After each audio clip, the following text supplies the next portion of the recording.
सच्चियां झपता वाले माता तेरी सदा ही जय। सर्व मनोरथ पूर्ण करने वाली माता तेरी सदा ही जय। सबको सद्बुद्धि देने वाली माता तेरी सदा ही जय। बोल सच्चे दरबार दरबार की जय। तभी ओम शब्द का उच्चारण होगा। आप सभी भक्तिजन भक्ति भाव से हृदय से आवाज निकालते हुए 3 बार ओम का नाद करेंगे। माँ से प्रार्थना करते हुए कि हे माँ, इन स्तोत्रों द्वारा, इन मंत्रों द्वारा जो आपकी स्तुति की गई है, इसे प्रसन्नता पूर्वक आप स्वीकार करें और पूरे विश्व को वरदान दें। सबकी मनोकामना पूर्ण करें, सबकी अंग संरक्षा करें, सबका सब ओर से कल्याण करें। ऐसी मंगल कामना करते हुए विश्व कल्याण के लिए 3 बार सभी एक साथ ओम का पाठ करेंगे।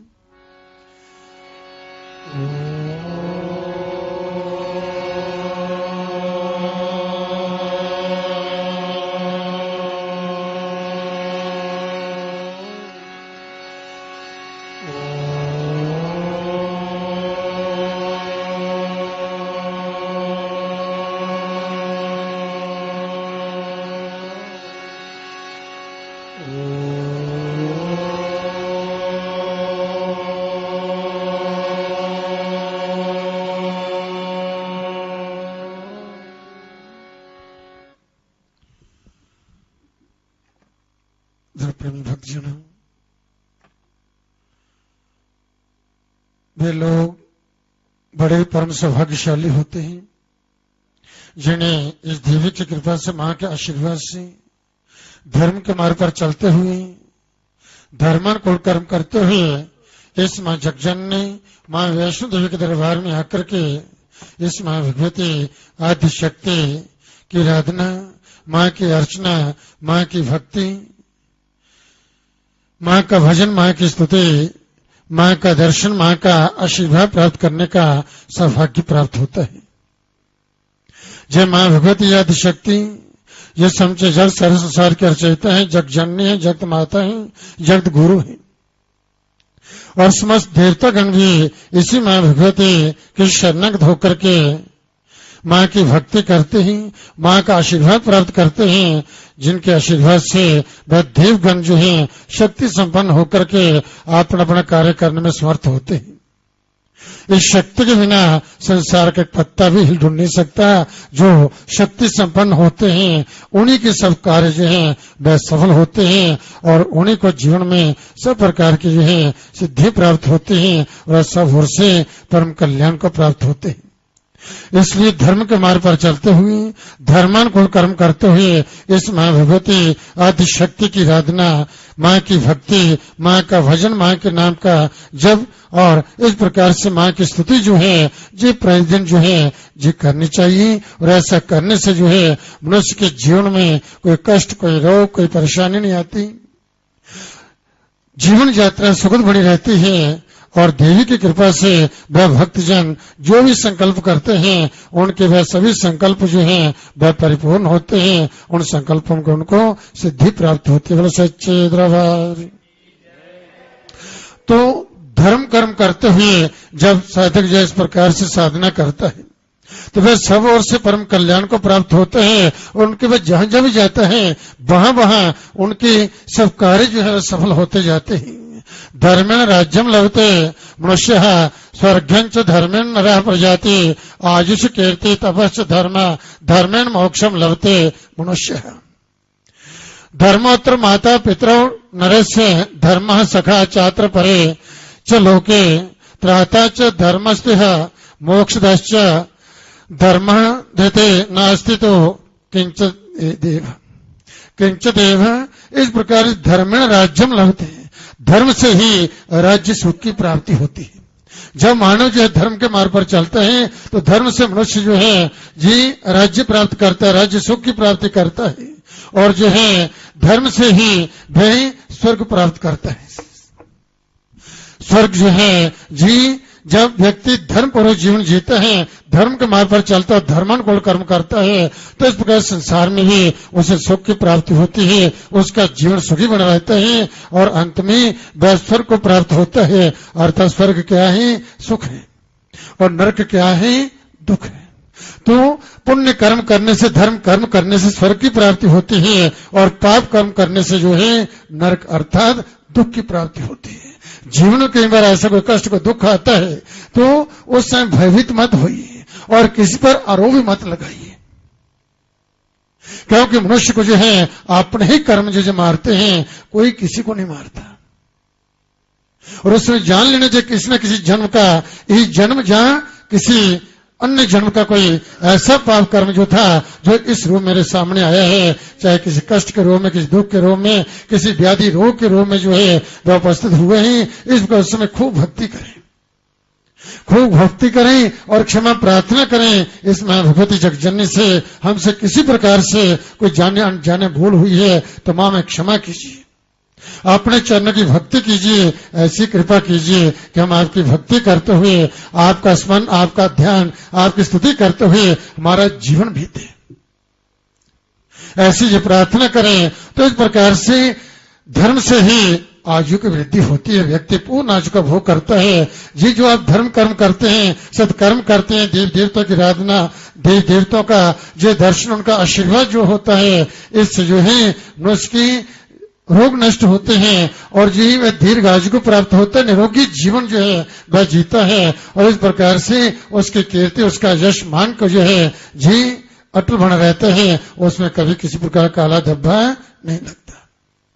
जो फल होता है धर्म कर्म करने का और जो है पुण्य की प्राप्ति होती, जैसे जैसे मनुष्य जो है पुण्य करता है, पुण्य संचित होता है, तो उसकी जीवन यात्रा सुखद होती जाती है। फिर वही आत्म शांति, आत्म सुख की उसे प्राप्ति होती है। वह जो जो कार्य करता है उन कार्यों में से सफलता जो है वह प्राप्त होती है। धर्म से ही मोक्ष की प्राप्ति होती है। मोक्ष चाहता है व्यक्ति तो धर्म करे, तो धर्म से मोक्ष की प्राप्ति होती है। धर्म से ही प्रत्येक क्षेत्र में विजय प्राप्त होती है। यो तो धर्मस्ततो जया। जहां पर धर्म होता है वहीं पर विजय होती है, और जहां पर धर्म कर्म होते हैं वहां पर भगवान होते हैं, वहीं पर भगवान भी रहते हैं और उनके आशीर्वाद भी प्राप्त होते हैं। तो मनुष्य के माता पिता भी जो है ये भी धर्म है।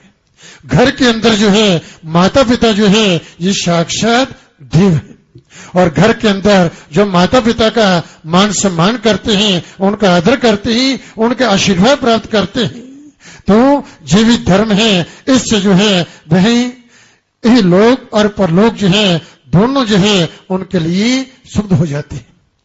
इस लोक में भी वह परम कल्याण को प्राप्त होते हैं और परलोक भी जो है वह परम कल्याण को प्राप्त होते हैं। इसलिए धर्म ही जो है इस लोक का भी साथी है और परलोक का भी। जहां पर धर्म जो है सुख देता है और परलोक में भी वह साथ साथ चलता है।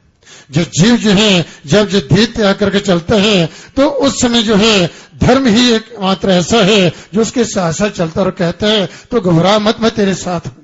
और यदि जीवन में कोई धर्म कर्म किया ही नहीं तो फिर जो है क्या होगा। इसलिए बहुत सारे ऐसा कहते हैं कि नहीं महाराज ये तो जो कुछ है यहीं पे है, ठीक है यहीं पर है। जो पूर्व जन्म के जो हमारे पुण्य होते हैं यहां पर आकर के जो है वही हमारे जो है ये सब प्रकार सुख साधन बनते हैं। आगे यदि कुछ किया नहीं ठीक है, ऊपर कुछ नहीं, यदि होगा तो दुख में रहेंगे। आप यदि धर्म कर्म करते तो आपका कोई नुकसान नहीं, और नहीं करते तो ऊपर जाकर के यदि उसका फल होगा तो फिर जो है आप उससे वंचित रहेंगे। बहुत सारे ऐसे कहते हैं, और मैंने कई बार उदाहरण दिए कि ऊपर के लोक में जो है बिना जहां पर कुछ किए जो है वहां पर भले ही आपको तपस्या से जो है आपको जो है उत्तम लोक की प्राप्ति हो जाएगी, परंतु जो है बिना कुछ किए आप किसी को जल पिलाते हैं, किसी को जो है भोजन करवाते हैं, तो वह जिस प्रकार संतुष्ट होकर के वह आपको आशीर्वाद देता है तो कहते हैं वही वो पुण्य जो होते हैं उसके आगे आते हैं। आगे चल करके उस लोक में भी जो है वह उसको सब कुछ प्राप्त होता है। हर सुख सुविधा प्राप्त होती है, रहने की सुविधा, खाने की सुविधा, सब प्रकार के जी पुण्य कर्मों का फल होता है। इसलिए जो है जी धर्म के मार्ग पर चलते हुए मनुष्य को जो है अपना जो है आत्म कल्याण जो है जी कर लेना चाहिए। धर्मेण हन्यते व्याधि, धर्म कर्म करने से ही रोगों का नाश होता है। कोई ऐसा कष्ट रोग आता है तब सब यही कहते हैं आप कहीं भी जाएंगे कि इससे कोई पुण्य कर्म करवाइए, ध्यान करवाइए, 40 दिन की साधना करवाइए, अनुष्ठान करवाइए, तो इस तरह से धर्मेण हन्यते ग्रह, और धर्म के द्वारा ही ग्रह शांत होते हैं। चाहे किसी प्रकार की दशा हो तो धर्म कर्म करने से ग्रह शांत होते हैं। धर्मेण हन्यते शत्रु, और धर्म से ही जो ही शत्रु और विजय प्राप्त होती है। जो तो धर्मस्ततो जया, इसलिए जो धर्म के मार्ग पर चलते हैं वही अपने जीवन सर्वत्र प्रत्येक क्षेत्र में सफल होते हैं, उनकी विजय होती है। बोले सच्चे दरबार की जय। तब बड़े ही परम सौभाग्यशाली हैं जब भक्तों को आज जी श्रावण मास का आज मंगलवार, श्रावण शुक्ल पक्ष द्वादशी तिथि है और आज प्रदोष व्रत भी है। प्रदोष व्रत, भौम प्रदोष व्रत जो है मंगलवार, श्रावण का जो अंतिम मंगलवार है, और श्रावण महीना द्वादशी युक्त त्रयोदशी, और आज भौम प्रदोष व्रत भी है। और ऐसा उत्तम दिन जो है मंगलवार का दिन, आज का दिन जो है विशेष करके मंगला गौरी की विशेष आराधना अर्चना पूजा कर करके भक्तजन जो है मां मंगला गौरी का आशीर्वाद प्राप्त करते हैं, जो सदा सर्वदा भक्तों को मंगल को देने वाली है, मंगल करने वाली है। और ऐसी पवित्र तिथि में, ऐसे पवित्र समय में, ऐसे पवित्र स्थान पर बैठ करके उस मां भगवती आदिशक्ति की आराधना, मां की अर्चना, मां की भक्ति जो है, मां का आशीर्वाद प्राप्त करने का आप भक्तों का सौभाग्य प्राप्त हुए हैं। तो ये मां की विशेष कृपा है, क्योंकि इस मां जगजननी की जिन पर कृपा होती है उन्हीं को जब भगवती जो है अपने दरबार में बुलाती है, चरण में बैठाती हैं, ऐसी प्रेरणा देती हैं, हृदय से में ही ऐसी प्रेरणा आती है कि हम जो है मां का दर्शन कर लें, मां का आशीर्वाद प्राप्त कर लें। और इस प्रकार से ऐसी पवित्र वेला में, ऐसी जो है पवित्र तिथि में जो है उनको सौभाग्य प्राप्त होते हैं पुण्य कर्म करने का, जिसका अक्षय फल होता है। ऐसी पवित्र तिथियों में किया हुआ सत्कर्म जो है, पुण्य कर्म, दान, भगवान की आराधना, ये स्नान, जप, पाठ जो है और देव दर्शन जो है, इसका जो अक्षय फल होता है, इस पुण्य का कभी नाश नहीं होता।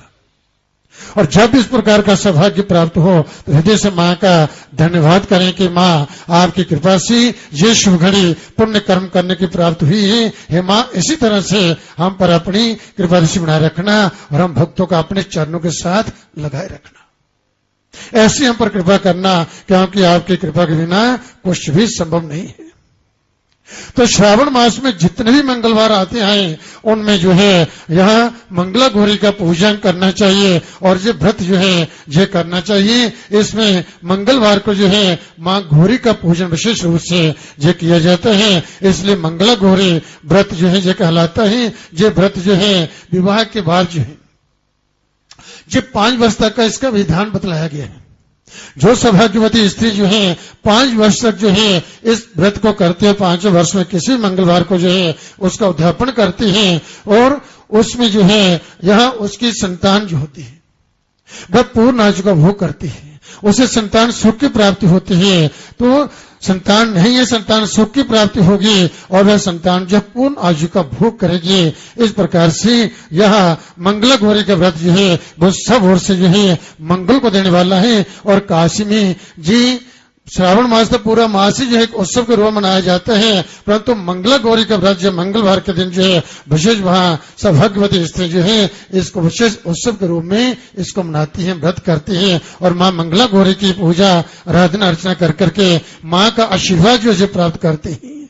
तो इसलिए जो है प्रत्येक मंगलवार को जो है यही मां मंगला गौरी की आराधना करनी चाहिए। मां भगवती मंगला गौरी की पूजा ये उनके सम्मुख जो है आटे का दीपक को 16 मुख वाला दीपक जो है उसे जो है आप किसी जो है तस्ते में अर्थात किसी प्लेट में जो है उसे बना करके 16 मुख वाला दीपक उसमें घी से पूरित करें, तेल से नहीं घी से जो है घी डालें और फिर उसमें बत्तियां डाल करके जो है मां मंगला गौरी के सामने उसे प्रज्वलित करें। और इस प्रकार से उसके द्वारा मां की पूजा जो करनी है कि मंगला गौरी की पूजा में जो है 16 फूल 16 पुष्प अर्पित करें, 16 जो लौंग इलायची जो है, 16 ही दुर्बा दल जो है ये चढ़ाए जाते हैं, और 16 जो है धतूरे के पत्ते और पान पत्ते जो है 16 ही, तो 16 की संख्या 16 ही सुपारी जो है, इलायची लौंग जो है जी माँ को अर्पित करें, और फिर जो है इस पर गंध पुष्प धूप दीप आदि से पूजन कर करके फिर उसी दीपक से जो है माँ की आरती करें, माँ को प्रणाम करें, माँ का आशीर्वाद प्राप्त करें। और इसके उद्यापन में जो है 16 सपत्नीक ब्राह्मण जो है उनका पूजन बतलाया गया। उद्यापन में कोई बहुत बड़ा पूजन नहीं है। 16 सपत्नीक ब्राह्मण जो है उनका पूजन करना, उनको भोजन करवाना, और उन्हें श्रृंगार जो है सौभाग्य का श्रृंगार जो होता है ये अर्पित करना, यथाशक्ति उन्हें दक्षिणा दे करके प्रणाम करें और उनका आशीर्वाद प्राप्त करें। तो इससे जो है यहाँ उन्हें संतान सुख की प्राप्त होती है, उनकी संतान पूर्ण आज की भोग जो है वह करती है, और जो है उसकी कभी अकाल मृत्यु नहीं होती। बोलो सच्चे दरबार की जय। तो इस प्रकार से प्रतिदिन कुछ न कुछ जो है पुण्य अर्जित अवश्य करें, पुण्य कर्म करें। ये स्तोत्र पाठ जो भी आपने जो किया है, महिषासुर मर्दिनी स्तोत्र है, जहाँ प्रारंभ जो है आपने ये स्तोत्र पाठ किए हैं, ये रक्षा कवच हो जाते हैं। जब व्यक्ति प्रतिदिन जो साधना करता है तो इस प्रकार से वह रक्षा कवच होता है, और जिस घर में इसका पाठ होता है वह घर जो है ग्रस्त जो है सब ओर से सुरक्षित हो जाता है। और इस देवी की हमेशा अंशक जो है उस परिवार पर और जो है विशेष कृपा बनी रहती है, और जो भगवती हर स्थान पर हर क्षण हर पल जो है उन भक्तों की रक्षा करती है, और माँ की कृपा से, माँ के आशीर्वाद से उन भक्तों का सर्वत्र जो है मंगल ही मंगल होता है। बोलो सच्चे दरबार की जय। तो आप सभी माँ भगवती आदिशक्ति के चरणों का ध्यान करते हुए माँ भगवती के मूल मंत्र का पाठ करेंगे। जो मंत्र परम शक्तिशाली मंत्र है, जो महामंत्र माँ भगवती का, जो भक्तजन मंत्र को अपने हृदय में ध्यान कर करके प्रतिदिन प्रातः सायंकाल दोनों समय माँ की जोर जगा करके इस मंत्र के द्वारा माँ की साधना करते हैं, माँ की आरती करते हैं, माँ को प्रणाम करते हैं, फिर अपनी दिनचर्या माँ का आशीर्वाद लेकर के प्रारंभ करते हैं, तो उसके जीवन का एक विघ्न बाधा नहीं आती। फिर वह जहां जहां जाता है उसका माँ मंगल ही मंगल करती है। तो सभी इस मंत्र का पाठ करेंगे, समझ कर बोलना है। ओम ऐं ह्रीं क्लीं चामुंडायै विच्चे। ओम ऐं ह्रीं क्लीं चामुंडायै विच्चे। ओम ऐं ह्रीं क्लीं चामुंडायै विच्चे। ओम ऐं ह्रीं क्लीं चामुंडायै विच्चे। ओम ऐं ह्रीं क्लीं चामुंडायै विच्चे। ओम ऐं ह्रीं क्लीं चामुंडायै विच्चे। ओम श्री मंगला गौरजय नमः। ओम श्री मंगला गौरजय नमः। ओम श्री मंगला गौरजय नमः। ओम श्री मंगला गौरजय नमः। ओम श्री मंगला गौरजय नमः। ओम श्री मंगला गौरजय नमः। बोलो मंगला गौरी माता की जय। तभी भजन की वेला है। मैं निवेदन कर रहा हूँ श्री सुरेश जी से, माँ के चरणों में एक